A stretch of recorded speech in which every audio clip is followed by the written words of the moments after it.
I want to welcome everybody to the Daily Cheat Sheet. Golan will be back on Monday. We pray him and his family are being safe in Barcelona and are having an amazing time. I want to thank everybody that's been downloading the show, all our followers, especially the first one today that decided to post that they never listen to the show, but they do like my posts.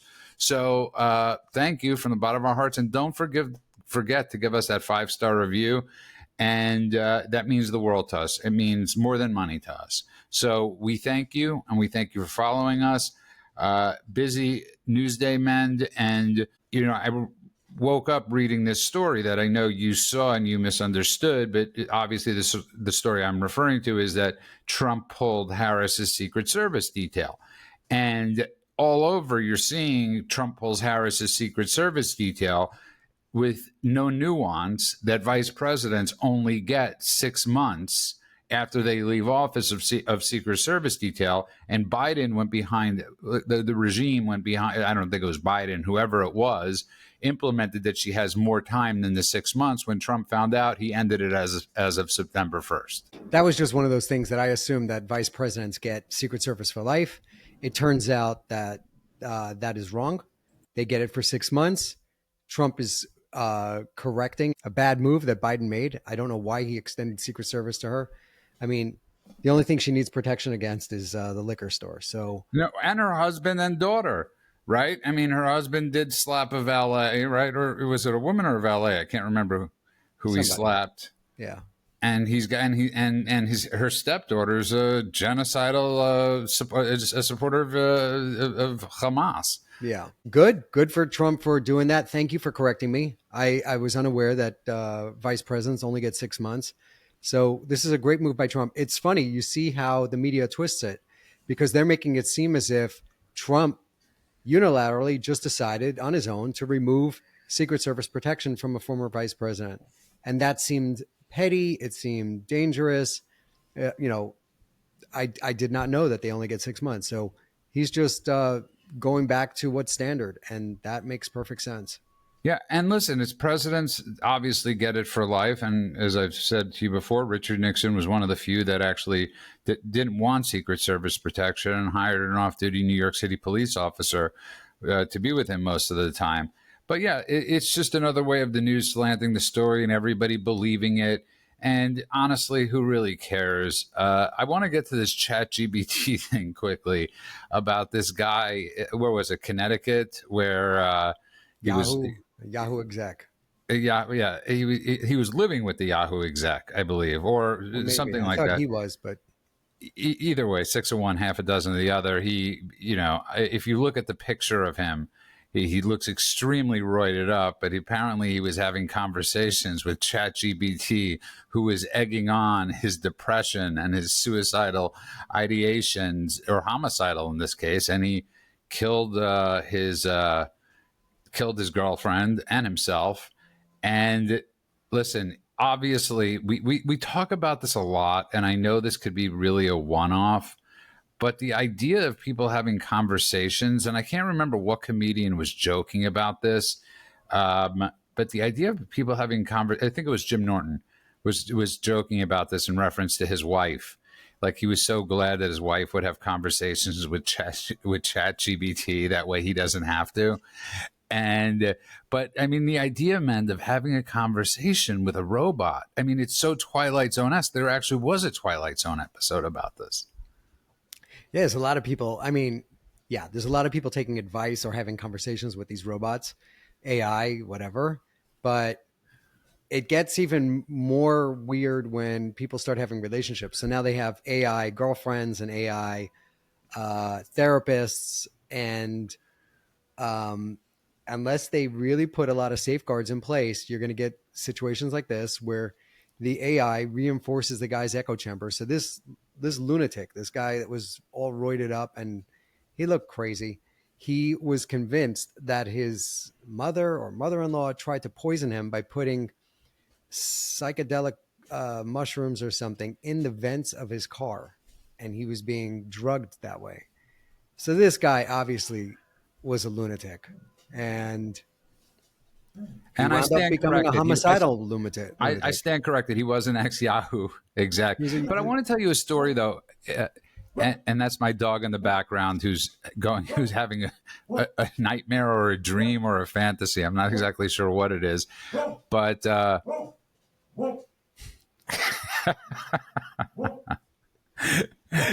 I run them a lot, I should get Hopper into the mix and have him come up here and say hello.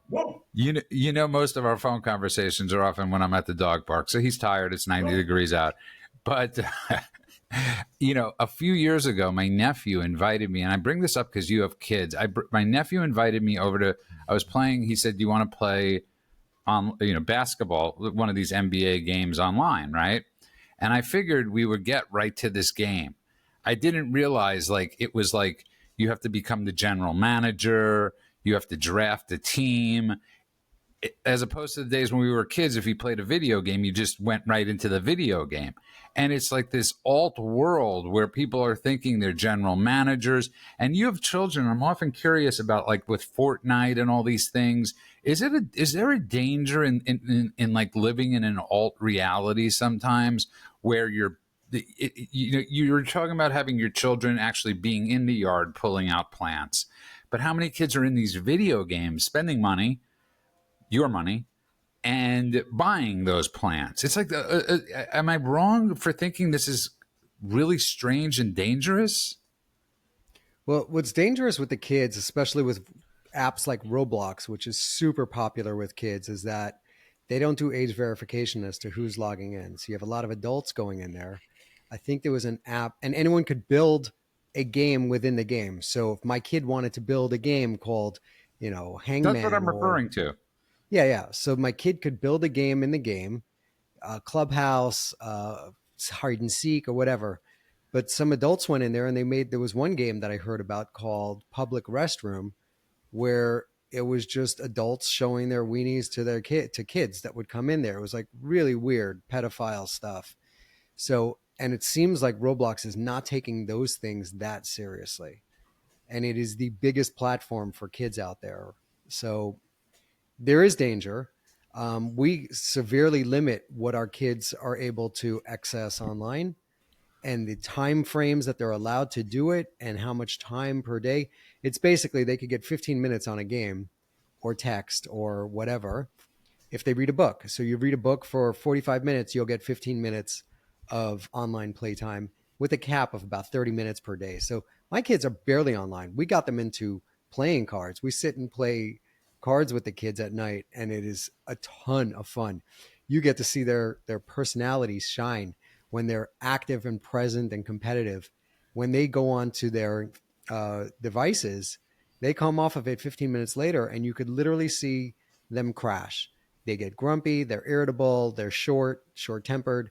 And that is because when they're on these devices, they get these dopamine, doses of just hits. It's almost like they're doing crack, and it's steady and it flows. And that's why all those like short video things like YouTube shorts or TikTok, not that we let them on those things, but that's why they're so addictive, because you're constantly getting this reinforcement of dopamine, your brain saying, I like this, I like this, I like this. It's just easy without any of the work. And when they sit down to actually play chess, play backgammon, or play cards with us, they have to do the work. They And got they to have to think, have a conversation. and they're present. Yeah. They have to be present. And the reason I'm actually asking you more about this, more than just being a parent, this is an industry that you're in. So I do consider you a expert in this line of questioning that I'm doing. But it just seemed to me, even when I was at my nephew's house, that the setup of the game of being the general manager, even like when I hear people talking about it, and I know this is huge, and I know I'm probably in the minority, but when I hear about people talking about fantasy baseball, being in fantasy baseball leagues and fantasy football leagues, and I'm always like, I just want to watch the game. Like, I have no idea in being Yeah. in A this lot of people, league. well, the fantasy thing is very big in like college and office pools where people are stuck either in school or in a cubicle, and they need some action. So they put together these pools. There's something else that I do on a regular, and it drives my kids crazy, but every time they come off a device and they're grumpy, I point it out. I say, look at that. You're grumpy right now because you were on that device. And I get it. You're crashing right now. Your brain is saying, I want more of that good stuff, and you're not getting it. And every time they come out of MMA, jiu-jitsu, and Muay Thai, they're in great moods. And I do the same thing. I point it out. I say, look at the great mood you're in. Look how much fun you guys just had. And I do that so that I've done it enough times that they're like, okay, Dad, we know, but I want them to know. I want them to clearly make that connection. The device makes you grumpy and not happy, and physical activity makes you happy. So I drill it, instill it in them. And I think everybody could benefit from that. I 100%. And I just want to go on one more story about AI because I was reading this where the Air Force and the Navy pilots took directions from an AI system for the first time in a test that could drastically change combat tactics. Semaphore reports that in a recent trial, U.S. fighter pilots conducted with an AI air battle manager to confirm flight paths and receive real-time reports on enemy aircraft locations. According to Raft AI CEO, I cannot pronounce his name, the technology enables critical decisions that once took minutes to be made in mere seconds. Now, I find this interesting because obviously, I remember when Trump in his first term, when Boeing was having major issues, right? And he said there's too much computers in on airplanes, I'm a buff on this stuff because I watch a lot of these air shows. There's a difference between Airbus and Boeing. Airbus wants to have total control where it's totally automated, while Boeing wants more pilot input with the AI, I guess you would say. But this is like scary stuff. Are we jumping too far ahead is my question. Well, look at the Boeing fiasco where the planes were, the Max jets were crashing all over the place. And in that case, it turned out that it was software that they installed, but then they didn't train the pilots Yeah. on the new software. And these guys didn't know what was going on, or they didn't know how to read the gauges, whatever it was. And they had a couple of massive accidents. So, is it going too far, too fast? It's tough. There's some cases where AI is really good. And then there's other cases where, I mean, we've had autopilot for a long time, so Yeah. we know what that's like, and that is a form of AI. It's really old, but it basically had stabilization built into the plane. That if the plane realized it was pitching or rolling, it would stabilize itself without any human input. It's coming no matter what. Here's the bottom line: is that if we don't produce AI and if we don't get ahead of it, the Chinese will, and they're going to use it against us with AI based drones and AI. And when I say drones, I'm not talking about the little quadcopters that we're seeing in Ukraine.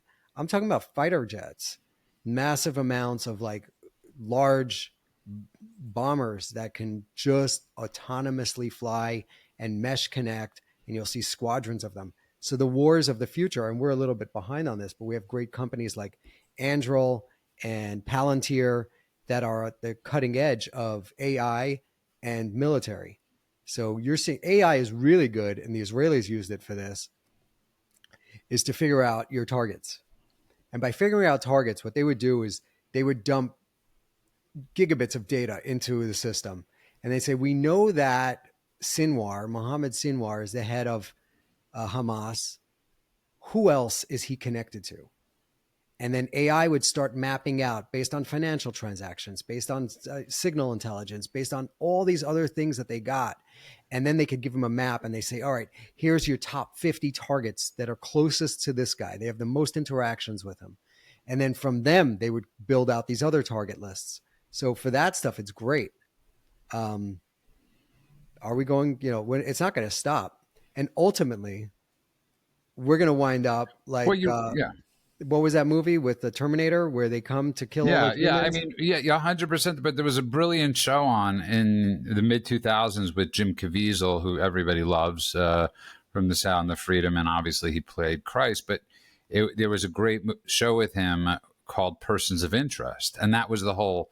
That was literally the whole show, that somebody had designed that type of machine, and it was an incredible show. I encourage everybody to watch. I was just curious about it. I think this is I really think this is the conversations that a lot of people need to be having, because this is how we get into these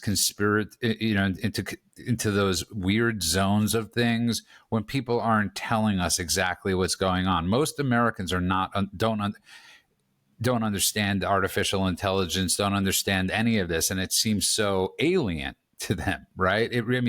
We're talking about like just so alien, and I do think it would be very helpful if they would actually do tutorials on this, if they would explain to the American people what exactly they're doing, what this new space race is. And I mean, I just think it would be very beneficial for them, even if they had people in the White House, influencers coming out really explaining this stuff, man.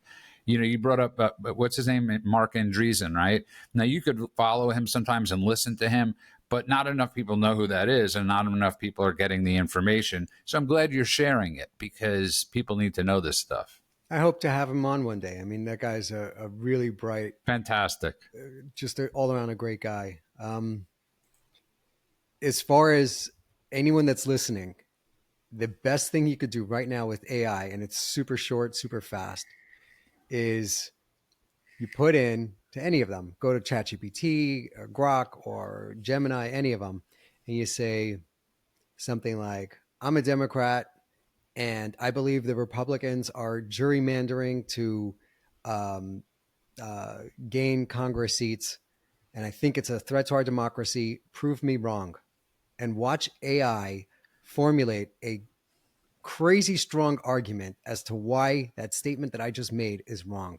And then you could use that on your Democrat friends, because we could talk about it all day long. There's a lot of states that have zero representation for Republicans in Congress because they've gerrymandered their states to the max. But you're not going to hear that from mainstream media. All they're talking about is Texas and little changes that Texas is making. But this has been done for a long time by the Democrats. And if you want to get a really clear, clean argument, do what I just said. You pretend to be the other side, and then you say, prove me wrong, and it'll put together a great argument for you. Okay, noted. And we also have a great episode that we recorded the other day coming out tomorrow with Gene Hamilton from America First Legal, and I really hope everybody likes it. Gene is awesome. He started America First Legal with Stephen Miller. He worked at the White House, this administration and the last one, and he actually left the White House because he needed to do his AFL duties, America First Legal, which is there for Americans that have been fired for no reason, just the campus protests, any type of discrimination. America First Legal is there to fight for you. So I encourage everybody to listen to tomorrow's show. And one of the things they've done, tons of lawsuits on voter fraud and suing states over the voter counts. That's a huge thing of theirs. And today, the Trump administration blocked citizenship for I hate this, how Fox News says it, for illegal migrant voters, illegal immigrant voters. And the policy update. So here's the thing. The U.S. Citizenship and Immigration Service, USCIS, is changing its policy manual to prevent illegals who voted in elections or attempted to register to vote from receiving citizenship under new guidelines. So, quote, illegal voting undermines the will of the American people and threatens the legitimacy of elections. The spokesperson, Matthew Trigresser, told Fox Digital, under the leadership of President Trump and NOM, we are making the changes to prevent and punish aliens who voted illegally in our election from gaining citizenship. So it's a great move and good for them. And I love how this administration referred to them as aliens, Fox News, illegal migrants. Like I keep on going back to this thing about it's like labeling them. Eventually you label somebody enough or you change the label of it. It becomes the norm and it becomes accepted. And we cannot allow that. Yeah, I mean, it's definitely a step in the right direction. You threaten massive repercussions for anyone who violates our laws, especially when it comes to election integrity. So illegal aliens that vote illegally, and he even said if they applied for any kind of benefits illegally by claiming to be Americans. So they're going to go after all of them. And I hope that works as a deterrent. The problem is that we don't know who's actually voting in these things. We don't know how many of them have. Like For them to unravel that, basically compare voter rolls to the actual votes that have come in and see whether or not it matches. Mr. Hamilton was talking about this the other day, which is cleaning up the voter rolls. That's like a first step. And if we could do that, great. But I give the Trump administration 10 out of 10 for at least starting the process and making it scary for people that break the laws when it comes to our voting. Listen, I think you're 100% correct. And I think listen, I don't think it takes a rocket scientist to realize that, so Harris received in the last election, right? Harris received 75 million votes. Okay. That was 10 million off than Joe Biden, which the number when he had 85, I believe, million votes was almost statistically impossible. I mean, just an almost statistic impossibility. So I'm really glad, and people don't bring this up enough. Just common sense arguments, like how you're talking to ChatGPT. This is one of those things. You just don't lose 10 million voters or 7 million voters in a 4-year period. It's almost like, especially if the same guidelines and rules are there, right, where everybody was able to mail in ballot their votes. The pressure that was put on by the Republican Party and groups like America First Legal really put a lot of pressure on these places to be on the up and up. And so while there was probably still a lot of cheating, they did minimize it. But we have to have rules like this to fully minimize it. This is, I can't, the fact that, you brought up yesterday as we were talking about the trans stuff, the fact that we're talking about illegal immigrants voting is insanity. Or the fact that we're talking about them getting, CDL licenses like Rubio is banning now is just insanity. Like, what if you had said to people 20 years ago we'd be having any of these conversations, especially about ChatGPT? Our first 3 conversations, people would say, "You're nuts." 20 years ago, not that long ago, man. Yeah, you're right. The fact that we're talking about this is a little bit insane. The CDL licenses, not only were they giving out CDL licenses to illegal aliens who don't know our laws, our roads, a lot of them couldn't even speak English. They just busted a ring today that were using listening devices and cameras when they were going into the tests so that they could have the camera look at the test and somebody would whisper in their ear what to do. So it's really dangerous. And we saw that in real life, it costs lives. We saw those 3 people get murdered on the Florida Turnpike when a Indian illegal alien who came in and got a license both in California and In in Washington Washington. State. Yep. He got in both places. He well, he shouldn't have gotten a license, but he did. And the guy made a illegal U-turn on an interstate highway to the point where his truck was crossing the entire highway and cars that couldn't stop hit his truck broadside and just sheared off the whole top of the car, including the people's heads. So 3 people died in that one. But this is super dangerous. I just saw another video of a illegal trucker, and he was texting while he was driving. It looked like an Indian dude, and he just plowed into a car and he killed the kids that were in the car. So rear-ending a car because he was texting and didn't see that traffic had come to a stop, and him and his 18-wheeler smashed into his car at full force. You could see it on my X account if you go to. I'll put it in the. No, you're signing up for Truth, so that's what you're going to be doing. On Truth. I'm and on Truth as Lawwood US. And let me correct myself for a second. It's 80. Biden got 81,200,000 votes, not 85, but still to lose 6 million votes. I want to correct myself, and I don't want people saying that he got 85 million votes. But even that, just that number is a staggering amount for a person they used to call 1% Joe. But yeah, I am glad you're bringing this up because not enough people bring up the CDL stuff, the again, and the argument always that people will say is, well, Americans commit crimes too. And I always say, what's your point? Yeah, we commit crimes. What are you trying to invite more? We are not. What are you trying to? The Biden regime did invite more crime in. There's no doubt about that. They invited more crime in. There's literally zero excuse for that. Yeah. Yes. They did. I mean, it's obvious. They opened the gates. They weren't vetting anyone. They were just letting everybody free into the country, our homeland. And even when they knew people were criminals, they let them off. So other things that we discussed, but there's the stats on crime. Like they were trying to claim that crime was dropping in Washington, D.C. Right. That's a lie. It's not true. What happens is two things. One is there are some whistleblowers coming out saying that the police departments themselves are changing what crimes are.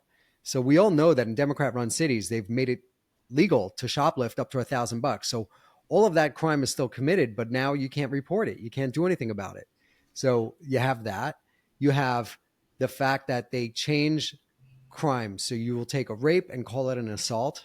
And so now rapes are down. Great. The name is down, but the rapes are still happening. You take gun crimes and they would then, let them off with a misdemeanor. And then you also have people that stop reporting because if the cops are not going to do anything about it, What's the why point? report it? Yeah. So crime is not down. The only thing they can hide is the bodies. So you look at the number of murders. They can't skew that number.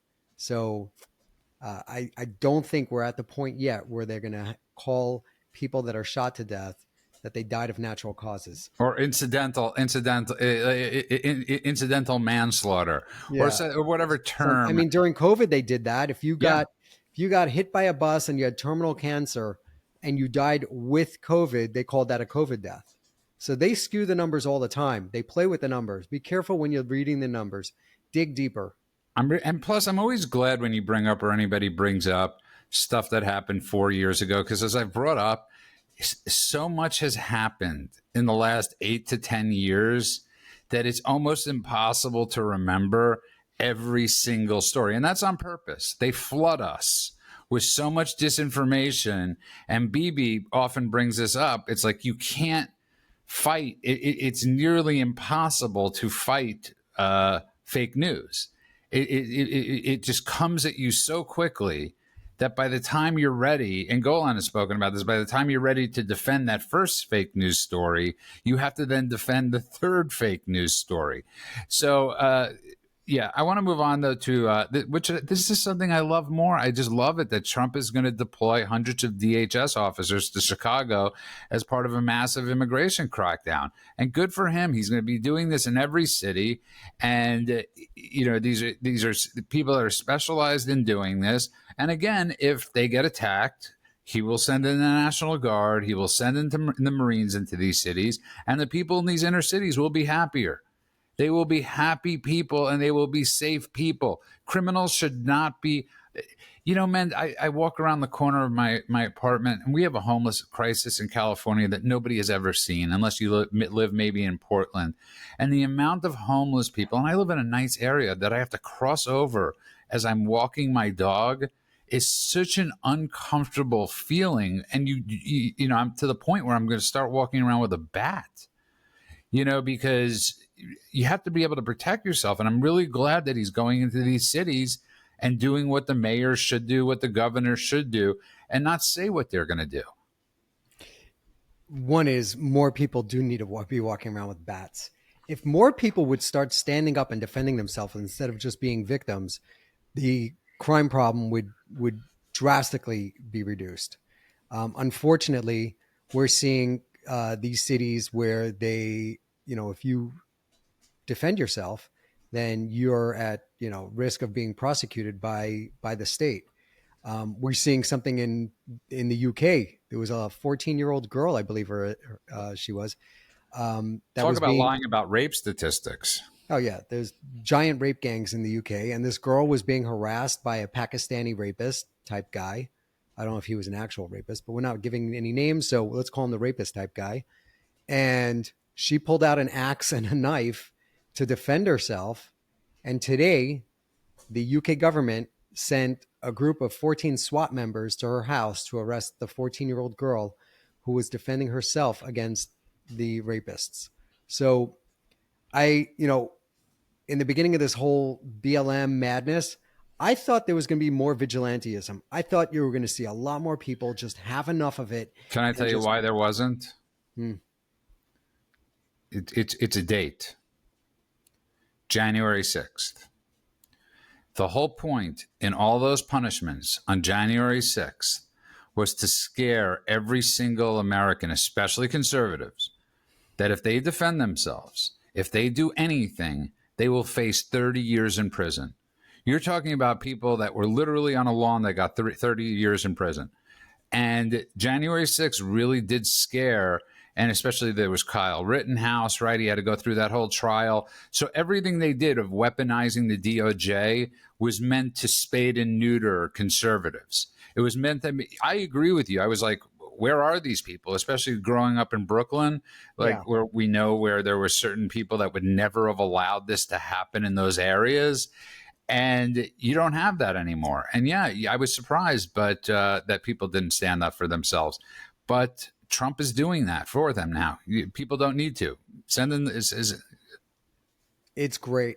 Send in the National Guard, send in DHS, whatever you need to do, clean up the cities.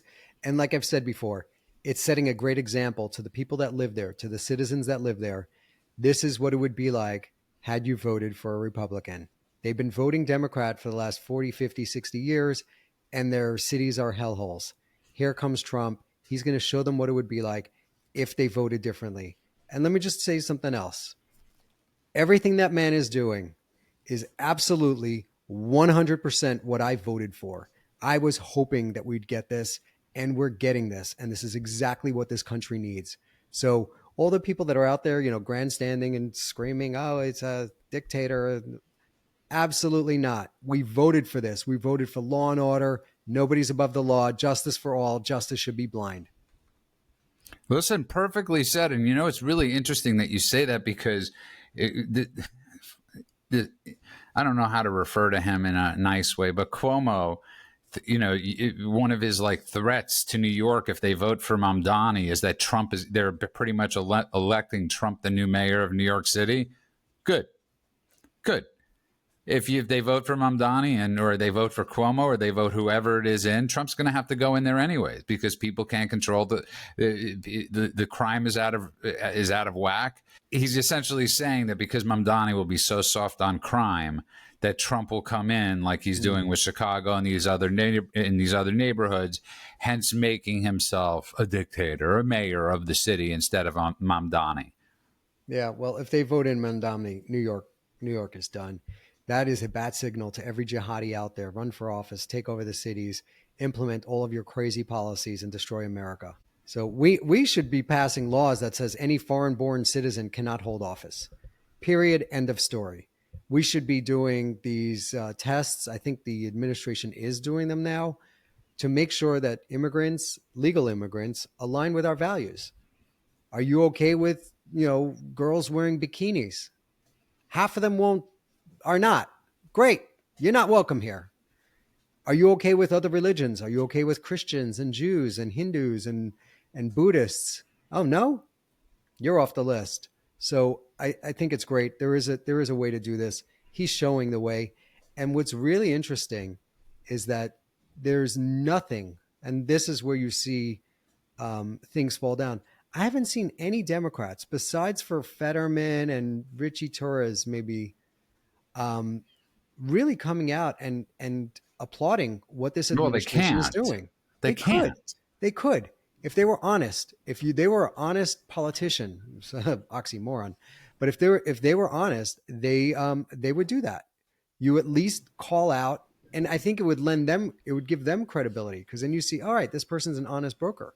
They're willing to call. Yeah, that would be with us. We would look at them as honest brokers within their own party and within their own system. That tells you how sick that party is. Well, 100%. I'm just giving you the reality of the situation. That's why people like Richie Torres or Fetterman are above and beyond politicians. They're not politicians. They're normal people who happen to be politicians, and they're ideologues, not demagogues, or however you want to say it. They believe in what they're saying, and they believe in the rights of our country. So they're good men, and it's extremely hard to find. So yeah, we got to give credit to those types of people all the time. We don't always have to agree with them on everything, but that's never how the system was meant to be. Yeah. So you have. I want to get to a couple last things on this Friday. So Israel, obviously, is it's just a no-win situation, and when you're in a no-win situation, there's only one thing you could do is win, and then figure out the mess afterwards. But there's two things that happen. There's three things going on, actually. Rubio today officially banned Abbas and the PLO from entering the United States next month. He's not giving them visas, so they can't go to the UN to if a two-state solution is offered or granted or whatever it is at the United Nations. Rubio is not allowing them here, and you got to love this from Rubio. This is just such a brilliant move. It's chess. If you're going to do this, we're going to do that. Not allowed into the country, and we're not allowing terrorists in the country. These are terrorist organizations. The PLO is a terrorist organization. No matter how much people want to, lipstick on a pig them, these are some evil, bad men, and he's not allowing them in. That's great. I love what he's doing. I think this is just one pawn move in the bigger chess game. I think the Israelis are planning that if France, the UK, and Ireland, and all these other idiotic places declare that there's a Palestinian state, we don't know where it's going to be, but whatever they declare, then Israel will annex what's called Judea and Samaria. Part of the West calls it the West Bank. It was part of the British Mandate of Palestine. The Jordanians, I believe, captured it in 1948, and Israel got it back in 1967. And they've been holding on to it without annexing it ever since. And they're going to, so it's basically a tit for tat. If you try to do this, we're going to do that. It's also worth noting that since October 7th, the Houthis in Yemen have been attacking Israel with ballistic missiles supplied to them by the Iranians. And yesterday, Israel had some intelligence. The Houthis fired a cluster bomb at Israel. So this is the first time that they didn't just use a giant missile. They loaded it with mini bombs. And what happens is this thing explodes over a city and it disperses thousands of mini bombs. They fall to the ground and then they blow up.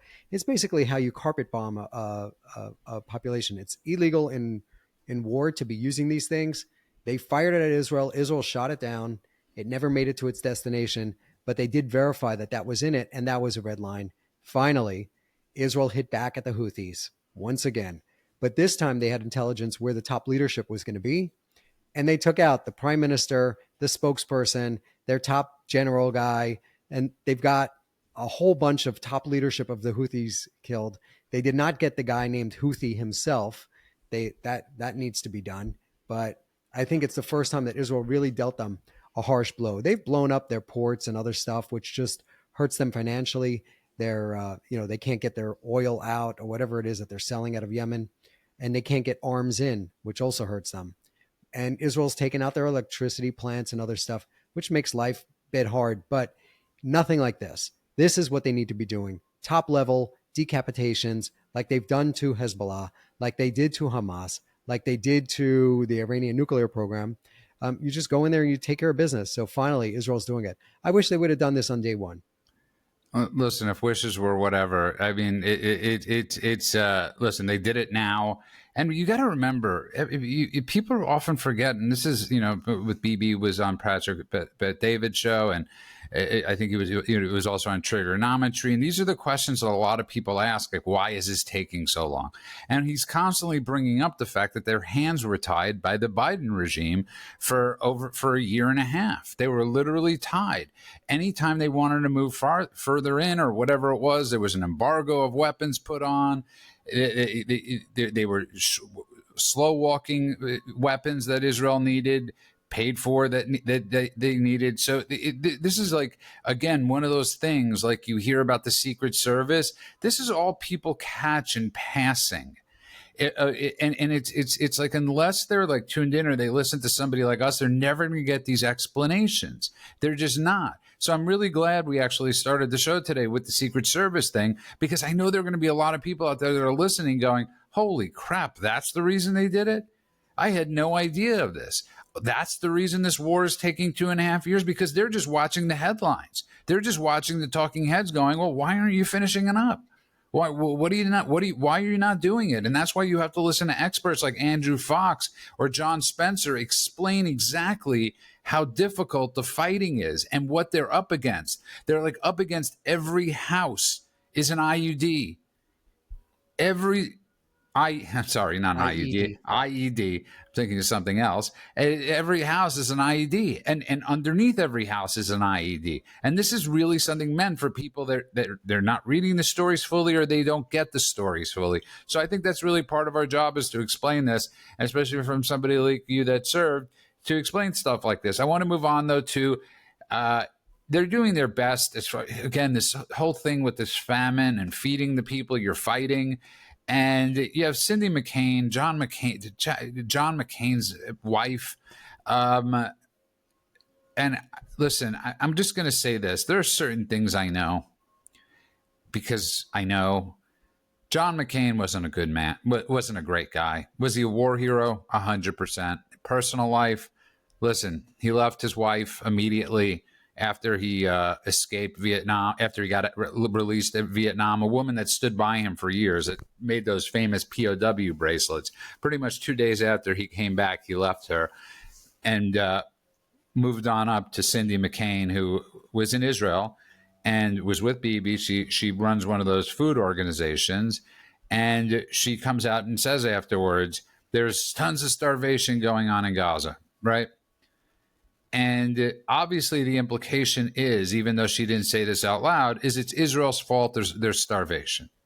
And this is so dangerous to keep blaming the food deprivation on Israel. The amount of food that's being allowed in there, man, is insane. No other country would be held to this high standard of feeding people that are trying to kill them. That is pure insanity. Again, 20 years ago, can you imagine us having this conversation? You are absolutely right. And it goes deeper. So Cindy McCain, she runs the World Food Program, which is funded by U.S. taxpayers. The World Food Program sat down with the Israelis. The Israelis had a meeting with them. And the Israelis said, look, 90% of United Nations food gets diverted and stolen by Hamas. 100% of the Gaza Humanitarian Foundation food, which is a U.S.-Israeli initiative, makes it to the people. They've delivered over 100 million meals. So the Israelis sat down with the World Food Program and said, listen, how could we help you get your trucks to the destinations that they need to get to safely? And there's a directive from the United Nations. And if you don't take this into account, none of this makes sense. So you got to take it into account. UNRWA, which is the United Nations refugee agency for the Palestinians only, it's not United Nations High Commission on Refugees, which handles all other refugees around the world. The Palestinians got a special one, and the special one was for regular refugees. As soon as they get you settled in another country, or your child is born in a new country, you're not a refugee anymore. You're now a member of that country. What UNRWA did was they perpetually kept them as refugees. So Bella Hadid and her sister, who live in Beverly Hills, California, U.S. citizens, they are considered refugees by UNRWA. So that's how insane that program is. Now, UNRWA is run by Hamas. It's all infiltrated with Hamas. The members of UNRWA participated in October 7th. It's a corrupt organization run by the UN to perpetuate the death of Israel. That's the only reason that they want to do it, is they said, sit tight in your other countries. Do not become citizens. Don't make them citizens. We are one day going to return these people to Israel and destroy that country. And that is the entire basis for that organization. It is literally to do something that they couldn't do with weapons. They couldn't fight Israel, and they tried every single time to kill them. It didn't work. Then they invented this thing.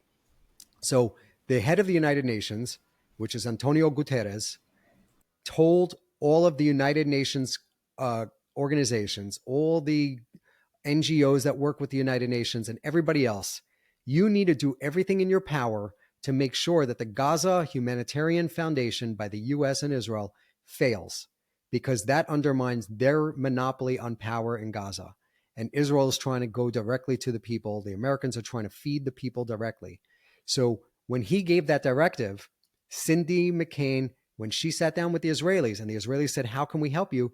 She said, "We're not able to discuss our interactions with you at this point because Antonio Guterres told her not one organization can work with the Israelis or the Gaza Humanitarian Foundation to feed the people of Gaza. They want to do a complete blockade. That's why there's all this food." The Miss Israel came out and did a live feed, a live video from the Gaza border where there's, as far as the eye can see, hundreds of thousands of pallets of baby formula and food that have been sitting out there for months because the UN refuses to pick it up. This is not about starvation. The starvation is a cudgel. It's a tool that they're using against Israel. It's just another lie in the big laundry list of lies that they've been doing. Is there food insecurity? Absolutely. It's a war zone. There are people that may not get every single meal, but there is no famine and there is no starvation. Every single child that they showed as proof of starvation had another disease, a muscular dystrophy, or some other disease that caused them to waste away. Dan Senor with Arc Media put out a great piece. It's with Rich Goldberg, and he was the expert on Gaza and food for multiple U.S. administrations. So it's worth giving that one a listen to. And also, if you want to get a breakdown, there's a guy out there with a podcast called Speak the Truth, Matt Tardio. He does an excellent job breaking this stuff down, especially the military stuff. If you want to know what's going on in any kind of bombing attack, like the attack that Israel just did on Sana'a, which is the Houthis in Yemen, check out his thing. He breaks it down with a live feed. He's an ex-Green Beret or Special Forces guy. He does an excellent job breaking it down. So shout out to Matt. Yeah, 100%. And shout out to people like John Spencer and Andrew Spencer's Fox. a gem. That guy's amazing. Yeah, the guy's absolutely amazing. In a perfect world, he would have a little more oomph, but I don't think you get to be the genius that he is. And he's an educator. He's not meant to be an influencer, but he should truly be giving classes to influencers so they could learn how to talk about the subjects that he brings up, because he's an absolute. When you read his posts, when you read anything he says or listen to him, it's really mesmerizing. I mean, he's literally an expert, and of course, never to be on certain shows.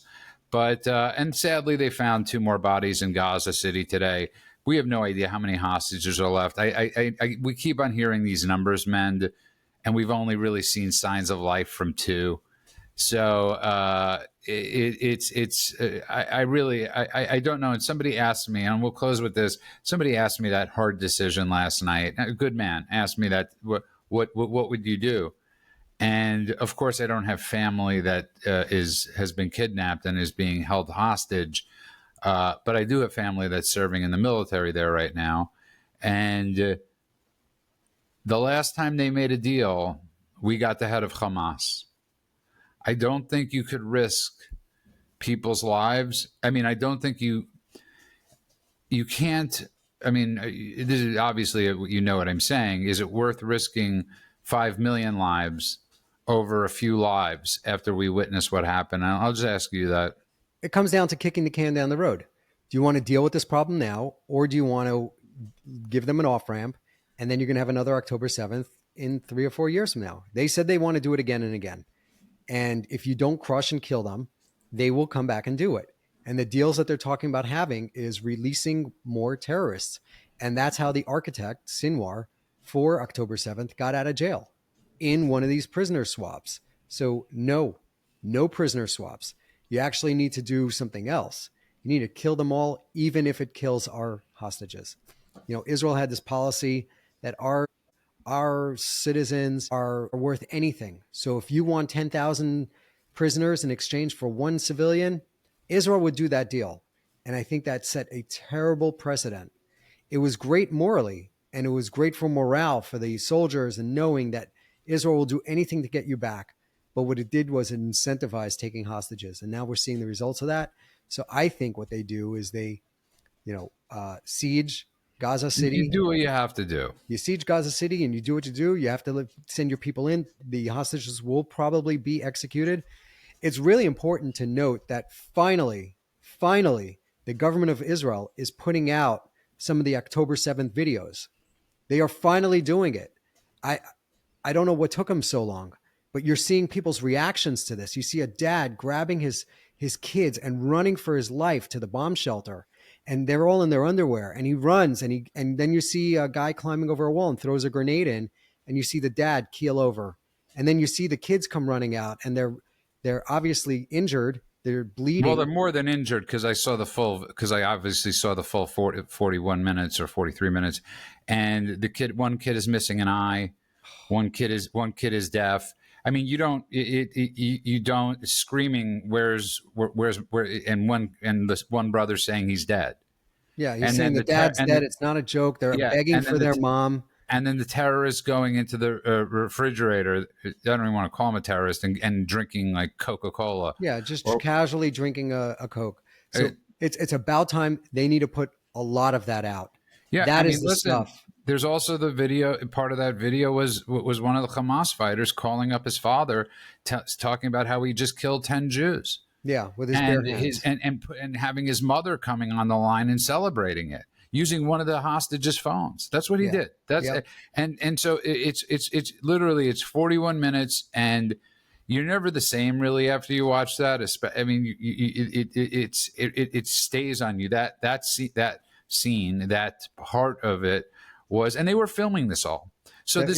this isn't just from CCTV, which Israel has a ton of. This was that they were using GoPros. Not great for business for GoPros, but they were using GoPros to film all of this. So this is, you're right. I thought this should have been released earlier. I don't know what impact it might have on people. I really don't, as far as, because I believe people are so entrenched, and I hope There are this. some people that don't even know what the war is about. They're just seeing these protesters, and then they hear a headline: "Some baby got killed in a bombing," and then You're right. they're against it. They need to get this out. Yeah, You need to and remind again, people how this started, why it's going, yeah, and and why it's again, important. there's about 12 hours of footage more that they have, at least, with CCTV, and you're talking about things they can't show. They Yeah, I cannot mean, show. look, I just read yesterday that Brad Pitt signed on to a movie for this little girl who was stuck in her car and called the Red Crescent, and they wound up getting killed. Yeah. Her and the soldier guys, or whatever, the ambulance guys that showed up. That's going to be rocket fuel for their propaganda. And these things happen in war. It's a war that you started, so they need to get ahead of this. Wait, They Brad need, Pitt signed up for what? they're doing a movie about a little girl whose family got hit. Their car got hit, and everybody got killed, but the little girl didn't. And she called whatever 911, and the Red Crescent, which is like the Red Cross there, recorded the call, and it was her saying, "Come and help me, rescue me," or whatever. And they sent out an ambulance to go rescue her, and the ambulance got hit because these guys use ambulances all the Yeah. time as cover. So whatever unit was on the ground there didn't trust it, blew it up, and the girl wound up getting killed too. So it's like 12 hours or something. She was stuck in the car calling for help, and no help ever came. I mean, help came, but they all got killed. No, it's just So it's heartbreaking, and going I to be a agree gut with you. wrenching video. Listen, it's a gut wrenching movie. It's a terrible story. It's tragic, but it was preventable. It was preventable because Hamas didn't have to start this war. But no, 100%. You're 100% correct. And yeah, I'm really glad you brought it up. I'm really glad you brought up the details of Cindy McCain and all these things, because again, I really think the whole point of this show and what we love doing is really explaining the full story, because people aren't getting the full story. They're getting, like you got this morning, Secret Service, ChatGPT guy, all these different things. People don't really understand. And there's not everything we understand. We have to do a lot of studying, a lot of looking into the situations just so we could do this. And it's heartbreaking, especially with what we're talking about. When I got invited to that and I went, I'll tell you I'll tell you the story. A friend of ours said, "Do you want to go?" And I said at the time, "Yeah." And that day, I happened to be at the Nixon Library with Ben, and the Israeli consulate was there, and I was like, "Oh, thank God he didn't like send me the invitation." And I got the invitation, and then after when I got out, he said, "Are you coming?" So I said, "Yeah, I'll go." So it was about 4 of us that went to bear witness, and during it, you heard the protesters outside, and you're watching this carnage for 41 minutes. David Letterman was there actually too, and when I got outside and saw those protesters in the mask on Wilshire Boulevard outside of the Simon Wiesenthal Center, I actually went and started getting into an argument. Like I was literally ready to go and fight these people. And I was like in such a daze and rage that I went screaming at them. I'm not going to repeat out loud what I said, and for 5 minutes. And then I got out of it, and I realized I was blocking traffic on Wilshire Boulevard. I was watching, literally blocking a bus from moving. I was literally just standing there, but that's what effect it had on me. So I agree with you. They should show this stuff, and people need to see, because they're not getting the full story. They're simply not. You're right. I mean, it's really a great point. People haven't gotten the full story of this war. So great point. Really, just exceptional point for bringing that up, because part of me wants to say protect people from not seeing it, but you're 100% right. So brilliant point. Let's end it on that. You Great. giving the brilliant point of the week. And Mend also set up our daily cheat sheet, thedailycheatsheet.com, so I don't have to constantly at the end of every show tell everybody where to go. So now you could simply go to thedailycheatsheet.com, and that'll give you the links to everywhere we are. So dailycheatsheet.com. Follow us, like us, subscribe. We're putting out new content every single day. We hope you enjoy it. Great work, Mend, with setting up the dailycheatsheet.com. The new face logo, we'll probably change that on Apple too. Yeah, that's right. Look out. We have a new cover. As we're growing, but become more popular, we've got some new graphics coming out. So I got to be honest with you, I like the babies. I really do. Like I was we could looking keep at them it. as, nostalgic. We'll keep it somewhere. You know why I like it? Because I like it that as the American flag, but it also is very symbolic to me of like who we are as people, that we still like to We're think. just keeping it real. Yeah, but we also still like to think. We have an imagination like children do, and we like to have open minds. And that's when I look at that picture, that really sums up this show. So I want to thank you for doing that. Miss Golan, God willing, he'll be back on Monday. I want to thank everybody that's just been following us, and don't forget to give us those 5 stars. I want to wish everybody a great day. Don't forget, tomorrow we have a great video with Gene Hamilton coming out, and you will learn a lot from Gene Hamilton. This guy is awesome. People always want to know how you do change. Gene Hamilton and the America First Legal are change. And I encourage everybody to watch that video. Thank you from the bottom of our hearts for being fans and followers. We will talk to everybody soon. I want to wish everybody a good morning, afternoon, and night world, wherever you are, and God bless you all.